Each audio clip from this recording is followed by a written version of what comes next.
Hi, and welcome to another episode of the Thoughtful Talents Show. I'm Jen Werner. And I'm Chad Ahern. Today, we're going to be talking about the CliftonStrengths talent of harmony. So this harmony talent has some great, amazing things about it. Chad, do you want to tell us what Gallup has to say about harmony? Sure. So Gallup defines this talent theme as follows. People exceptionally talented in the harmony theme look for consensus.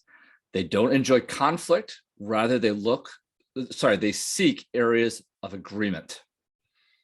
Yeah, awesome. So hold up a second, because I've coached quite a few people with harmony. It's not terribly high for me. It's my number 11. But what is it for you? Sure. So it's my number 4. So it's Okay. actually within my top 5. And Yeah. it has a very practical edge to it. So I'm excited to talk about today.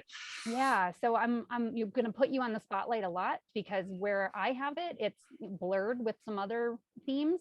Okay. So I really want to hear what you have to say about it. But from what I've heard from other coaches, I get a different attitude that comes out of this when they find out that they have harmony number 1 or in their top 5. Yeah. So I think well, first of all, let me ask, what's the perception, or what do often people tell you when they talk about harmony? What I've heard is like they feel like it means I'm all like, oh, kumbaya, and I want everyone to like each other. And they're like, I don't think that. I'm not that way. That's not it for me.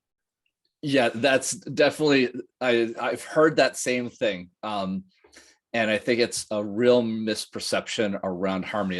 It is one of these words that gets thrown around a lot in sort of pop culture. And, you mentioned that sort of kumbaya feeling that, the old hippie movements of, everybody's sort of like jiving with each other and everybody's okay.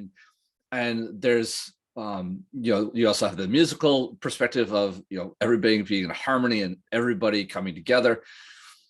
And yes, there's some of that in this description, but I think the big difference is when you really look at this being a theme that is really about practical action and practical agreement and minimizing not so much emotion, but emotional turbulence. I think this is probably the best way I've found to describe it is, there are those people that like to rock the boat for the sake of rocking the boat. Mm-hmm. And then there are others, like with harmony, that are just like, why are you rocking the boat? What purpose does that serve? So I think that's a real clear delineation between sort of that kumbaya feel and what Gallup is really trying to get at with defining and labeling this talent theme with harmony. Yeah, I was trying to like separate the two, like from what I know of harmony as a talent or a group of talents, as opposed to harmony that I know from the dictionary. So I went back to the dictionary and I pulled up Webster's definition. So one, they have as a combination of simultaneous musical notes in a chord, or there's the music. Yep, the structure of music with respect to the composition and progression of chords. Or 2, a pleasing agreement of parts, agreement or internal calm tranquility. And I was like, oh, okay, so this really does talk to harmony as a strength too, because I'm hearing like that, consensus, and you talked about it, the practical consensus of an app, like for an application, as opposed to that like kumbaya type of like you want all of everyone to agree. It's not necessarily that, right? And then I also really liked that that pleasing arrangement of parts, because I was like, oh, well, that really speaks to that consensus that we're talking about in harmony. Yeah, it definitely, I put a lot more emphasis on the consensus and moving forward piece, at least for me. And again, like we've talked about in other episodes, harmony is definitely colored by or seasoned by some of my other themes. So I have a number of executing, like responsibility, that definitely put me in an action mindset. But I think maybe me sharing some sort of personal applications or how this has shown up for me personally might help highlight this difference. Yeah, so we've talked about sort of that. Love to hear that. Yeah. So we've talked about sort of the kumbaya, and that's not really how at least my harmony shows up. And I'm sure there are other listeners and people that have harmony that might have a different perspective, but I think there are three big pieces that I would highlight. And we've already started to talk about one of them, which is with my harmony, I don't like to see people sort of fuss for fussing's sake. So constructive conflict is very engaging and very energizing for me. That ties into my learner and being able to ask questions and understanding others. But for people to just sort of pick a fight, whether it's in a meeting or a personal relationship, that for me serves no purpose. And I'm like, what are you doing? Why is this a thing? So I think that that's one big piece, that if it's constructive and it's moving us forward, great. If it's not, then why are you, again, rocking the boat? The second piece, which we've also already started talking about, is that really practical action. Problems are solved and addressed through thinking about the practical action. I think where at least my harmony gets sort of agitated is when people bring up past slights or past fights, and we're rehashing old ground over and over again. Again, whether you're just picking a fight to pick a fight, or whether you're bringing up old material in a new context, doesn't do us much good. If there's not much we can do about yesterday, there's a lot we can do about today and tomorrow. Right. And so I think that the harmony talent theme really kind of pushes me to look at, okay, what is practical going forward? And I think the other piece that is really important is, I think you talked about it in the Webster definition of sort of that emotional consensus or emotional tranquility, I think was the word in the internal calm tranquility. Yes. Right. So I think that is actually a place where there's a disconnect between the Gallup definition and the Webster's definition, because those of us with harmony can often be perceived as, oh, well, we don't have any emotional, waves of our own. I think the difference is that we may not externally look like we have a lot of variation. We are kind of even keeled, but that doesn't mean that the emotions aren't stirred up at times internally. I found for myself, and we'll talk a little bit more about this, about sort of the benefit and how this can impact teams and so forth. But there have been times in my own life where I'll be really calm in a meeting, even though on the inside, I'm just like, what in the world is going on? Why is this a thing? And especially as frustration, I can at least keep things kind of under wraps, but then we'll blow up when I am alone, or within a very small circle of trusted people that I know that if I show those emotions, it's not going to blow up my relationships with them. So I think that that's a place where there is some difference between Gallup and Webster. We talked a little bit about the seasoning of talents, and there are a couple that really kind of come to mind for me. So my harmony and deliberative, again, that drives sort of that reserved cautiousness, even keeled. It can lead me to not share exactly how I'm feeling, particularly in a professional setting. But that doesn't take away from the emotions. I still have emotions as a human being. It's just that the deliberative is thinking about the risk of showing those emotions outwardly. Yeah. I think, my harmony and responsibility really kind of come to the practical application. We already talked a little bit about that. And then the other one that I love to highlight for people is my harmony and analytical get together, thinking about the practical application of sniffing out kind of the BS. So I know in the pre-show, you and I talked a lot about some of the projects I've worked on, say, looking at certain database systems and being sold to, or even learning opportunities that we get as coaches. And, there are coaches out there, this masterclass or that masterclass. And that harmony and analytical really kind of blow through all the emotional triggers that a lot of sales approaches try to stir up, and be like, okay, what's really at the heart of this? And that's a place where the two can really kind of come together and have played out in my life in a really sort of beneficial way. It's really cool to hear that, because I hadn't ever thought of harmony as having that ability to do that, but using that with analytical, I could see that.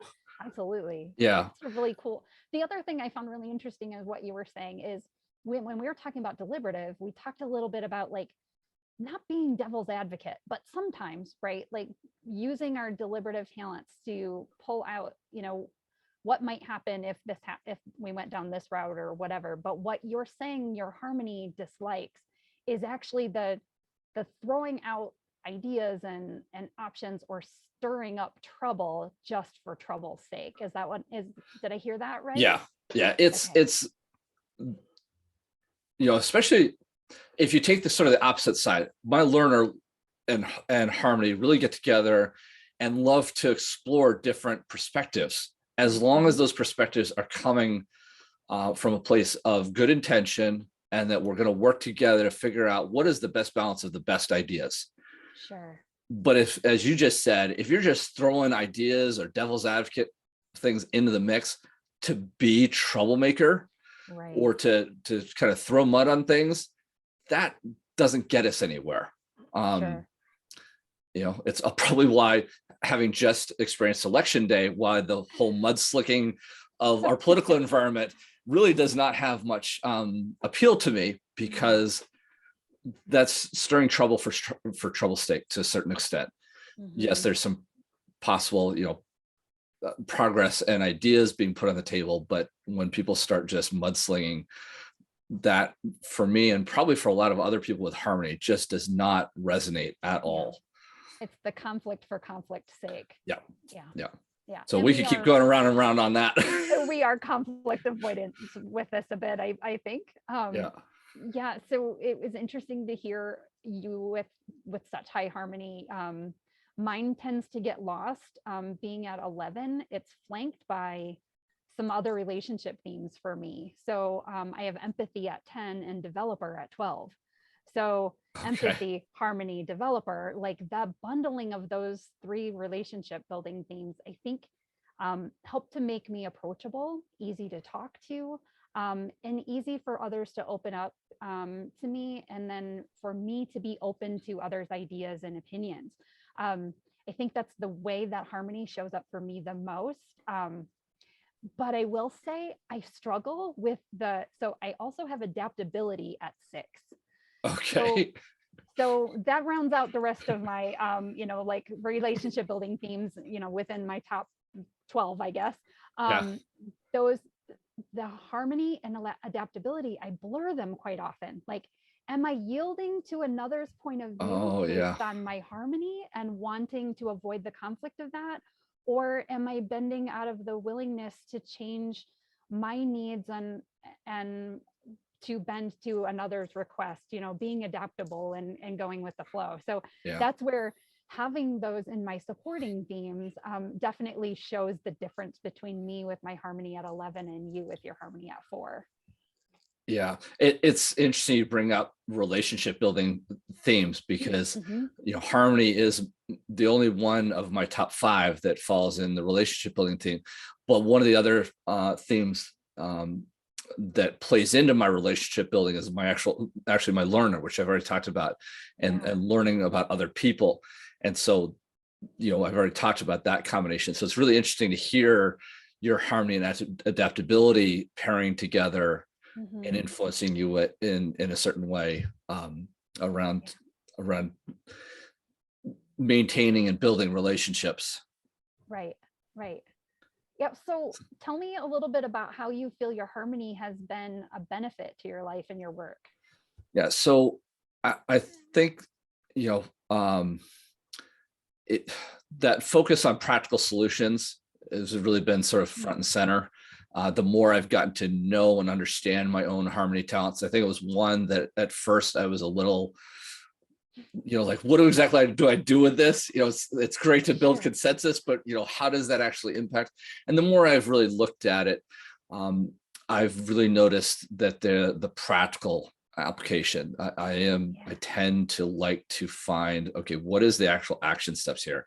And again, that's probably tinted by my responsibility and wanting to know what to do, what needs to get done, etc. But that it differs from, say, sort of the themes like intellection or strategic, which are very big picture. And I think harmony, even though it's in the relationship building domain, has a very present tense or near tense look or field of view, at least how I've lived it out. Okay. So I think that that practical solution is one.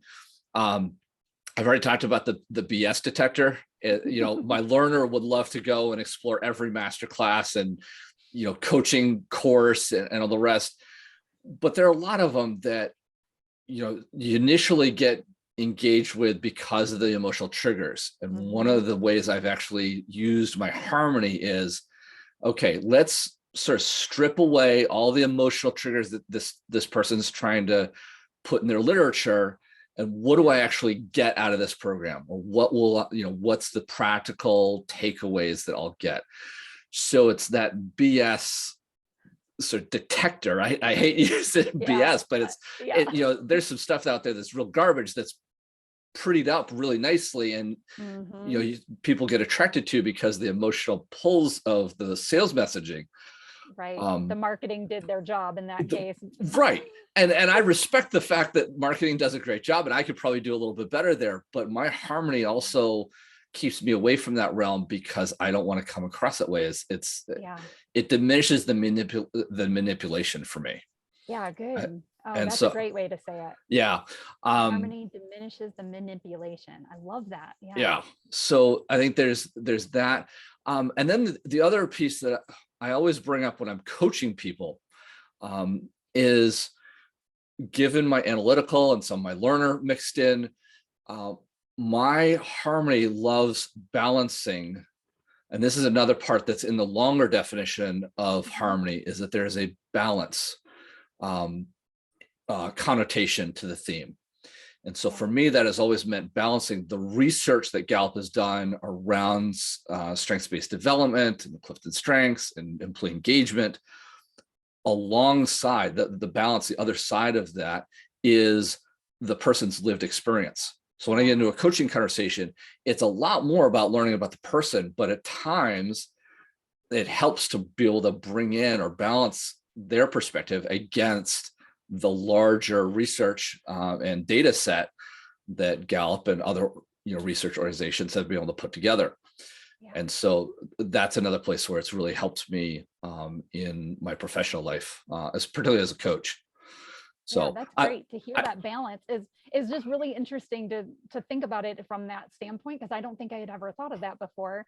But there is quite a bit of that happens with us coaches. We know, but it shows up so differently, with that blending of our talents, depending on our mixes, it really does start to shape and adjust some of these. And that's why they call them like groups of talents, right? Because it's not just one talent harmony, it's a bunch of different things that's encompassed by that one word, harmony. So I know you have as 11, but I am kind of curious, like, have you seen any positives that harmony has brought to your combination? I mean, I know you said you've got it flanked by a bunch of other themes, but think about harmony on its own. What's been the positive impact on your life?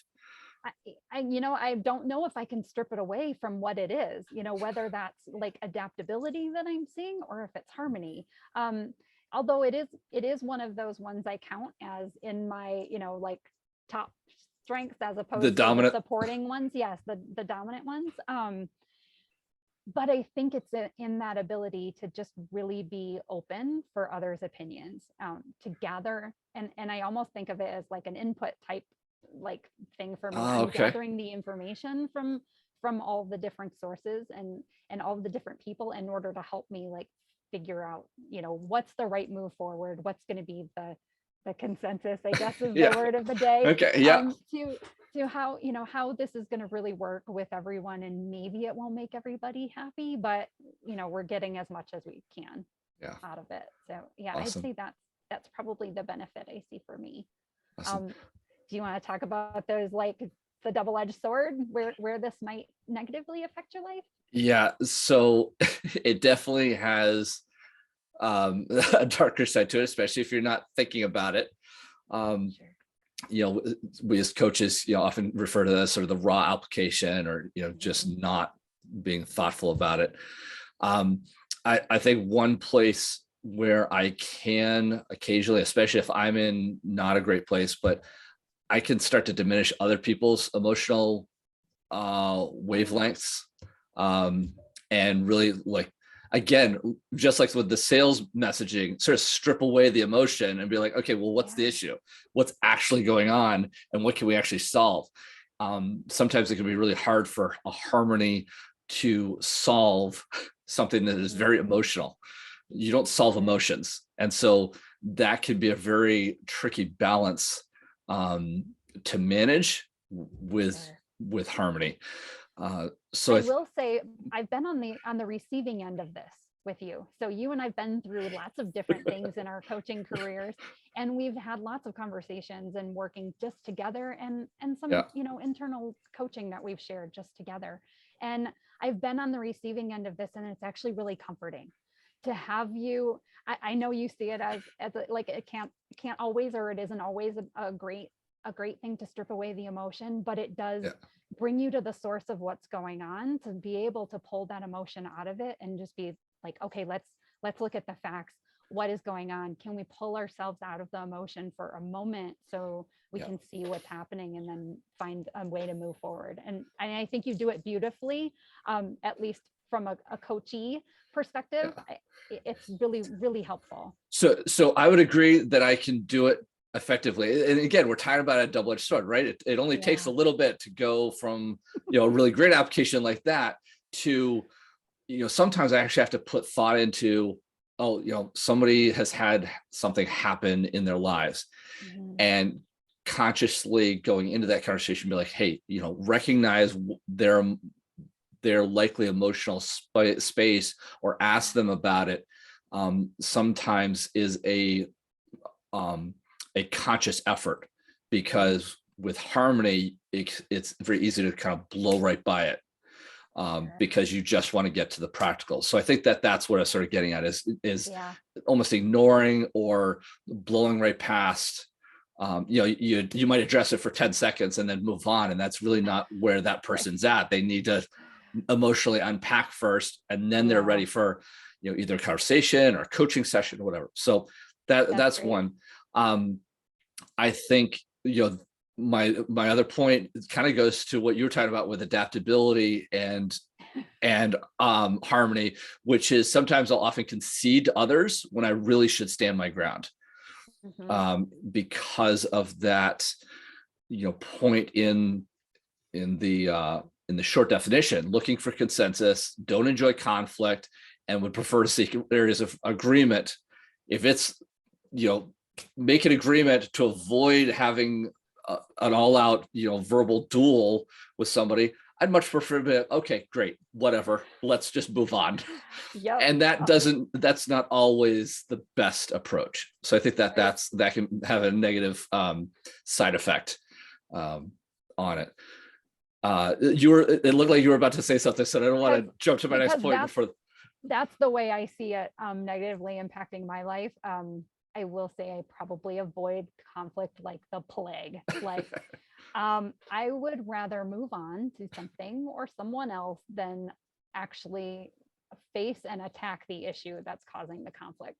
So, we joked a little bit about the, like, I'm gonna grab my ball and I'm gonna take it home, because then you can't play if I take my ball. And I'm like, but I'm also giving up the field in that case, right? Right. Like, we talked about that. Like, yeah, I'm actually, maybe I should have stood my ground and stayed there and, made them leave my field, as opposed to, Right. taking my ball and retreating. So I thought that was a really good image around, kind of the differences with this, and how that double-edged sword works Yeah. with harmony.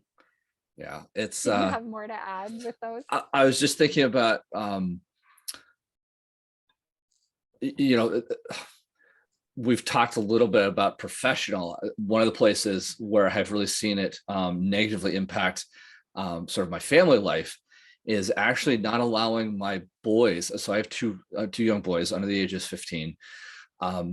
And, they're growing up and learning how to try and, work together and be brothers and be in society and so forth. And one of the things I've noticed lately is my tendency to jump into their conflicts and be like, all right, let's just knock it off and figure out what's next.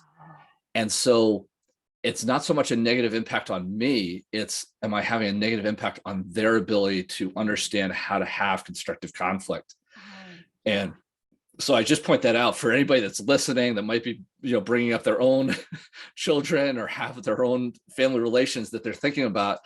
That tendency to want to jump in and just not have the conflict happen, I'm not sure is in the best service of my sons. And so I've been trying to work on letting conflicts go a little longer with them, listening from afar, but see if they can't come to some agreement. And if things start to get, messy, or, somebody's getting hurt or somebody's getting punished, of course, step in and separate that. But sometimes I wonder about, the consequences of stepping in too early. And that's so great, Chad, because I think about all of the conflict resolution issues there are now, like how few people can actually have a conflict and resolve it respectfully. We were just talking about the election, and that's another one of those, like you can see it, it's right in your face during this time of the year for sure. So I think that's we could do a whole show on that. And I also don't, I want to say, front and center that this is not a political show. I'm not getting in on who voted which way or anything.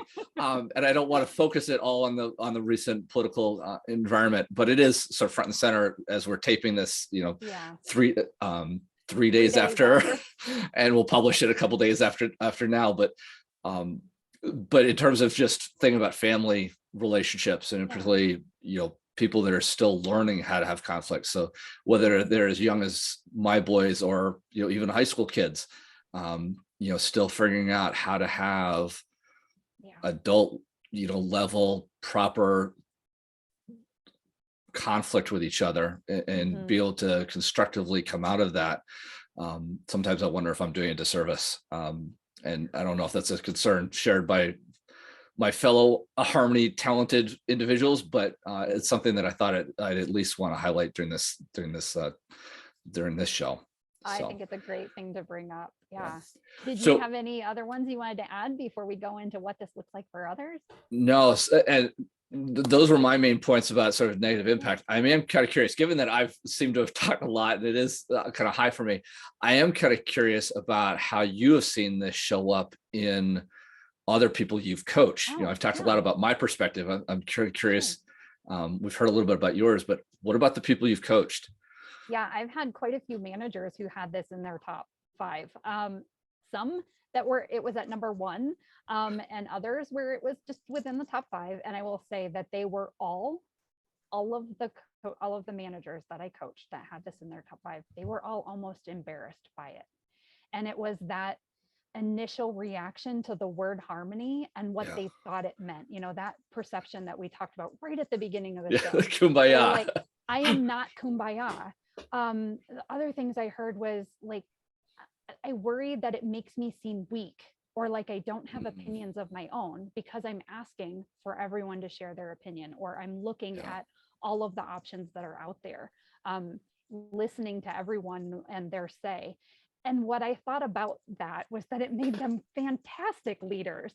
They actually listened to their people. We're looking for the best way forward for the team, not specific to how it was going to help one person or how it was going to individually affect them.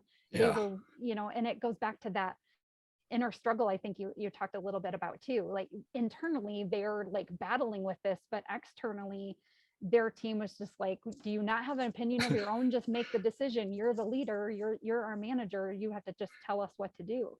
I thought it was a wonderful talent for them to have.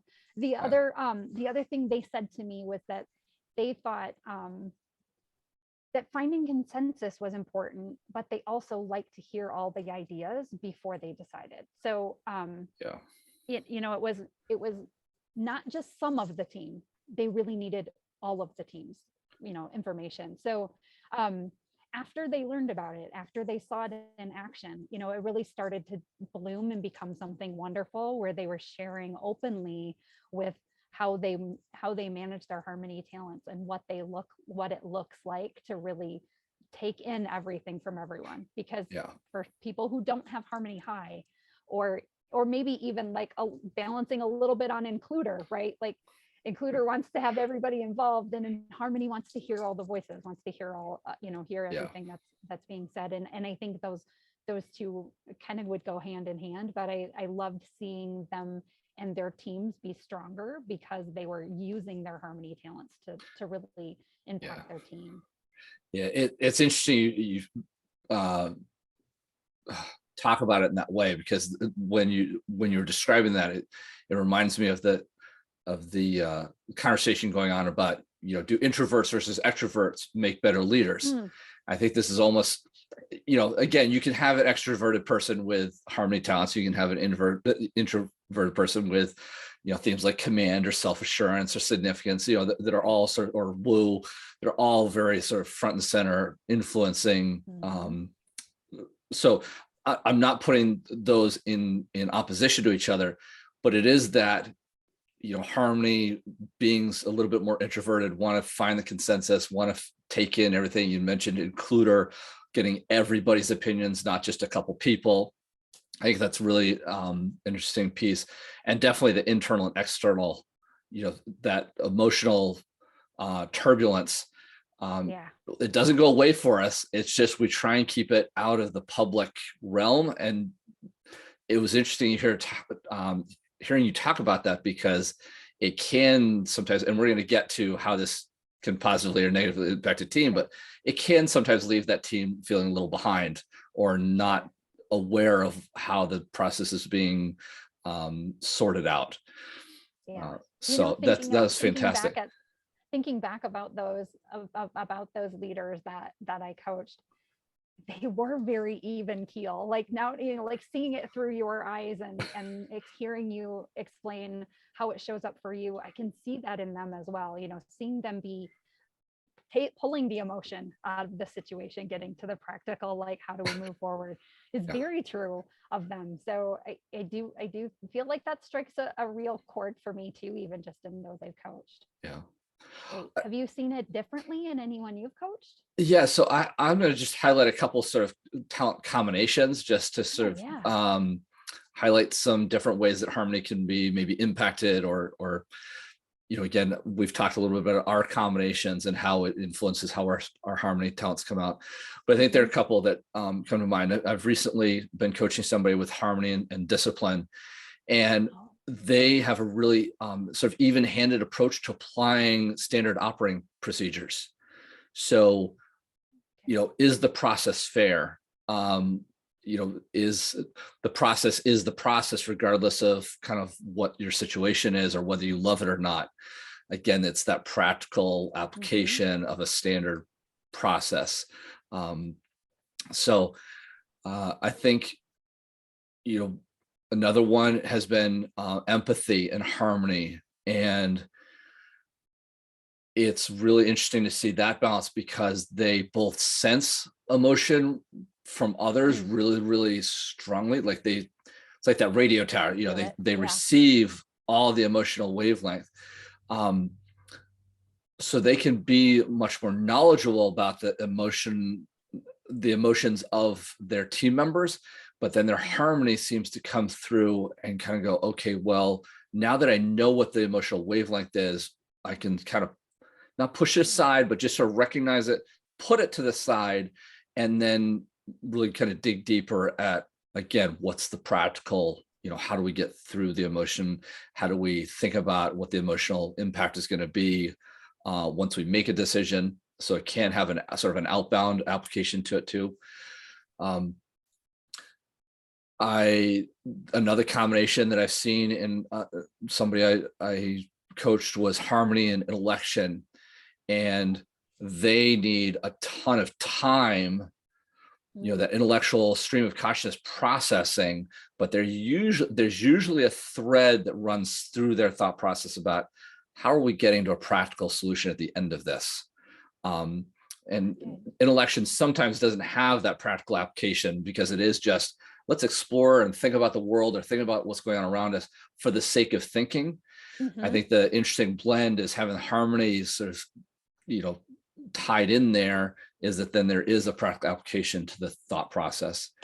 And then we've already talked a little bit about it because of your own harmony and adaptability, that giving in tendency. I'd forgotten that was part of your combination when I originally put together my notes. But that's, wanting to keep the peace, so they just agree to everything. And that, that's got its pros and cons as well. Absolutely. I think one other behavior that I have noticed that doesn't really tie to another theme is that harmony can lead to a lot of self-deprecating behaviors. Let's put myself to the side so that I'm thinking about others. Others might know more, can do more, so I'm going to take the back seat, is how I heard somebody recently that I coached who had harmony in her top 5, sort of, it's probably not the best demonstration. And she was just getting started with strengths awareness.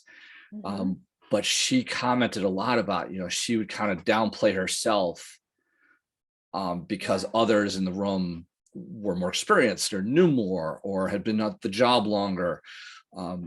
And so I think that that's something to be cautious about, especially if other coaches are listening to this. How are those harmony talents being demonstrated to others? And are they the most effective?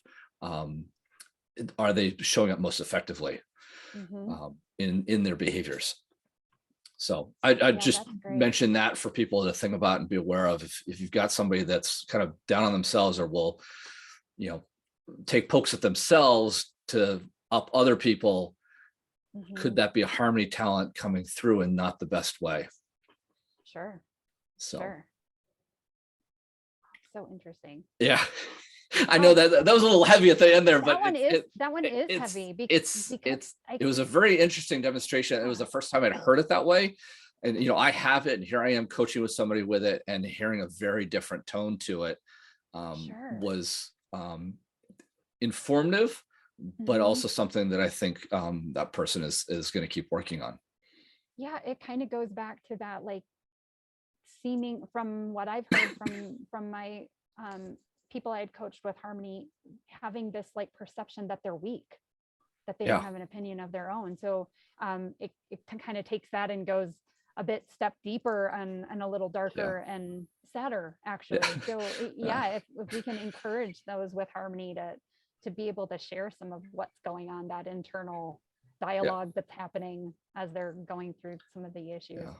We can talk about how that those contributions to the team and each other. But before we do that, do you have any images that really come to mind when you think about this theme?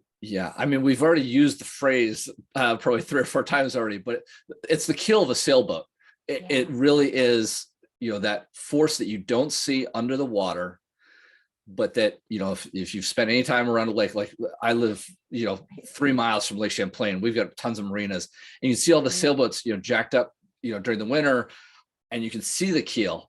But when they're on the water, when they're in operation, that keel is a hidden component of the boat, but it is critical, and it keeps the wind turbulence and the water turbulence from completely capsizing the boat. I think that's one of the places where harmony can have both for the individual as well as for the team. And we're going to get to the team conversation here in a second, but that huge force of having something to anchor on, or to at the bottom of the boat that moves with you. So it's not necessarily an anchor, but it keeps the boat upright. So that calmness. One of the other things is, almost reversing the analogy, is sort of that duck on the water, very calm on top, pounding like crazy or dealing with the emotional wavelength underneath on their own. That's a great one too. So, I mean, you could think about it flipping the water imagery, because there is that sort of, as we said before, those with harmony are not non-emotional. And we're not Right. Spock. We're not, Romulan from the Star Trek universe. We still have emotions. It's just a matter of how we maintain them and that even keeledness. So I'm starting to mix metaphors here, but yeah, you're just, good. but yeah, just that calmness that can come with it, and whether you show it or not. Yeah, that's great. So Yeah, I didn't really have one. I was back to my ball and field analogy, like, and I'm still not sure if I know where that fits it, and whether, I'm staying with my ball and holding my field, or if I'm giving it up.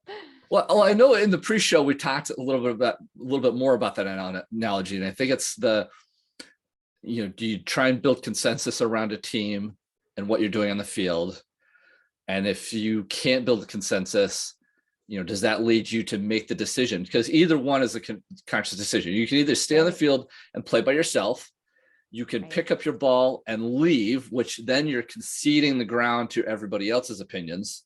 You're not even part of the discussion anymore. Or do you try and build consensus within the team so that you're moving the ball down the field? And that's that practical application piece. So not to take, not to tell you what your metaphor is, but I know that that's something that you made a lot more clear in our pre-show, and I think it's worth considering. I think you put it perfectly, because it is one of those where I hadn't thought of grabbing my ball and going home, as I've just given the field. I've completely conceded my position, and I'm just going to take the back seat and let everybody else make the decision whether or not that's a good one or the right one. So I think it's a great place to think about, like, are you trying to do both? Stay on the field with the ball and moving it forward, finding that consensus, or if we're really just like giving in and not really even seeing ourselves, back to your other, combination of strengths, like if we're not seeing ourselves as value and what we have to bring to the table. So it'd be really dangerous. Okay. Are we going to talk about team next? Sure. So I'm gonna start with you. Given that you've coached a few leaders with this, I'm kind of curious about what you see as the team's best contribution to a team, because I know I've got my own thoughts, but I'm curious about yours. Sure. They're probably going to be similar to yours, I'm guessing, but I think they are great mediators. People with harmony can be great mediators. Being able to really look for, and again, it's that like finding all of the information and then pulling out what's best for everyone. So as a team leader, I could see that, like they're great mediators, but even individually, although there's some conflict avoidance that may happen there, they may be looking, like you were saying, like with you and your boys, jumping in the middle of an argument and trying to like calm the water. So like keeping everyone calm and moving forward. I also think their benefit to the team is they are even tempered then too. So friendly, so people with harmony tend to be friendly and even tempered. So I could say those would be the things I see as benefits.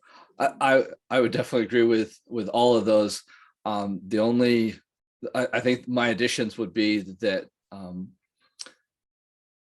those, particularly if they're team members, sort of the individual contributor level, and I know even team leaders are individual contributors, but if you're not leading the team, I think that those with harmony can really help people refocus on the future, instead of, again, looking at past slights or the emotional baggage of whatever happened before.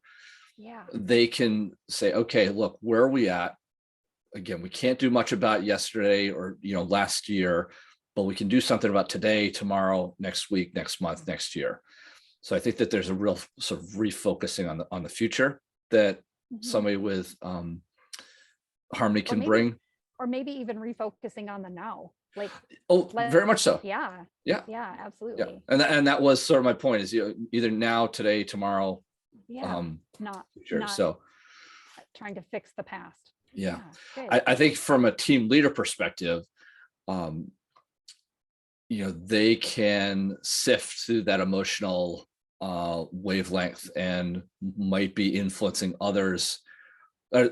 Sorry, if they have people on their team that might be trying to emotionally pull people in one direction, Mhm. the team leader with those harmony talents can be like, okay, well, that's your opinion, or that's where you think we should go, but we really haven't gathered the consensus of the team. And so that ability to kind of pull back from immediately just following the coolest, newest idea that has a lot of emotional energy that might go with it, excitement. Mhm. You can get excited about something that leads you in a very, very much the wrong direction. And I think one of Right. the wonderful things about those with harmony is they can dissipate, maybe not ignore, but dissipate the emotional draw of that, and then actually look at the practical, and then help lead the team in that new practical direction. And Might not even be like you as said, sniffing out that BS. right. I was also going to say that you know there's the cool, emotionally energized, shiny, cool new thing to go in that direction. It may not be super kind of sexy or super attractive, Right. but from a practical standpoint, it may need to be this other direction that might not be as cool or as neat looking, but it's much more of where the team needs to go. And so I think a team leader with harmony can really kind of help manage that transition of, okay, we need to shift our energy over here. I do know from my own living out and learning that harmony can also have a negative impact on a team. And so I'm going to, again, put the ball back in your court about what you've seen or what you think harmony's negative impact on a team is, either from an individual contributor or from a team leader perspective. I think the biggest one is that, like, internal processing that's happening. So being that, a team leader may be internally processing all of the emotion from the team, all of the conversations, all of the, input that's coming forward. They're doing that themselves. So they've pulled that all in. You might see them actually ask everyone's opinion, and they pull that all in, and then nothing happens. Right. So they're processing it. They're spending the time going through this. They're finding the consensus. They're working through the right way forward. And to the team, that can look a little scary. Like, what's going to happen? Which direction are we going? So it can start to feel a little unstable. You're feeling some of that instability in the team, where they're like, there were a lot of ideas given. If they weren't part of that conversation with everyone sharing ideas at the table, let's say this is happening one-on-one. I shared my ideas with you, team leader, and now I haven't heard anything. I could be thinking you're going with my idea, and then Sally's over here, oh, she's going with my idea. So in that realm, you could get the team all feeling like they're going in lots of different directions without sharing some of that, what's going on. So I think transparency, or maybe lack of transparency, possibly during that processing time, can lead to some feelings of instability in the team, and just confusion, right? About what's happening. And just to clarify, what I'm hearing you say is it's that internal processing, trying to find the consensus. It's not necessarily processing the emotional wavelength of each person or the validity of each idea. It's that processing of consensus that sometimes doesn't get voiced out. Oh, I'm taking your part because this is going to work with her part versus alongside this piece from this person, and sort of putting together the puzzle with the different pieces from the different people, but not telling people how that puzzle's come together. That's what I heard you said. I know that we talked a little bit more about that in our pre-show, but I just want to make sure that was clear to our listeners, that it's not so much the processing the emotional wavelength, it's the building the consensus and building the shared product. Correct. Yeah. Yeah. It's interesting because as you were talking about it, I was also thinking about the emotional side of it and the negative impact of having harmony. And, I talked about sort of peeling away the emotional component of discussions or conversations or disagreements. Yeah. I think one of the real disservices, if somebody is leaning too heavily on their harmony, especially as a team leader, they could actually dismiss that whole component. People are going to have feelings about direction A versus direction B or even direction C, Yep. and not addressing those or not giving room for those emotions to come to the surface within the team, I think is a disservice and can negatively impact the behavior of the team, because it goes to one of the 4 needs of followers that Gallup has identified around compassion and showing a recognition of other people's emotional stance and where they're coming from. So I think that was, it pairs into what you were just saying, but I think is a slightly different component that some leaders with harmony could be very dismissive of the emotions of others. In order to find that consensus. Yeah. Yeah. And then just since we're on the team leader, I'm also going to bring up, and we've kind of already highlighted this, and you talked about it beautifully when we're talking about other people we've coached, but those with harmony in a team leader position could very easily acquiesce to those with stronger personalities on the team. We've talked we hinted a little bit about people with command or significance, or, very strong strategic, that, they know the path forward. This is, I've already done the thinking. You don't need to worry about it, Mr. Harmony or Mrs. Harmony. We're just going to make a decision. And somebody in a team leader role with harmony may very well just be like, well, I don't want to fuss or fight with that person, so we're just going to kind of go with what they're saying. And I think that may not always be in the best service of the team. And so there's a negative impact there. Danger there. Yeah. Were there other things that you want to share in terms of a team member? I forget if we kind of covered team member role for you. Kind of the same thing with that acquiesce to others. They may take the back seat and not voice their own opinions, or, like put that out there. Well, we already have so many other options or so many other ideas from everyone else, maybe it's better if I just keep this to myself. So I do worry that might be something that happens if they feel like they shouldn't bring their opinion to the table. Yeah. So I think, just as sort of, bringing it back to the positive side, I think, team leaders that have harmony, that may also have other people on their team with harmony. I think what you're bringing up is sort of that balance is,